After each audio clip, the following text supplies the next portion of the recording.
والله اصحابنا الان احنا عند شركه كاش. هذا برنامج كاش، نشوف كيف ايش معنى كاش، لانه حتدخل برنامج، نزل كل برنامج عبر الفيسبوك، دخلت هوية بطاقتي، دخلت ما رضيش يفتح ولا وصلني رقم سري عشان نشوف الكذبه من صدقهم.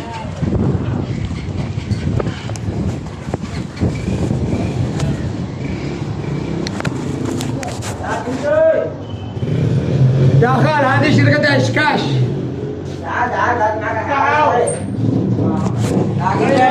يا استاذ شركة كاش. يا استاذ وين؟ احنا بنحقق شركة كاش.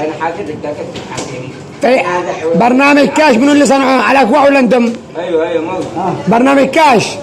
وليش عندي موقع معد تفعل حسابك وتحصل على 500 فعلك حسابي ما رضيش يشتغل ولا رضي يوصل رمز السري. هذا عند الشركه حقهم. لا وكلاء.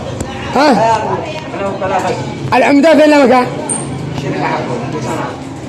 هيا شوفوا يا شباب عن شغل انا صنعاء، يعني يدوروا انه يخسرنا على المواطن اليمني. معك رقم المجان. خلاص يعني امور فاشله.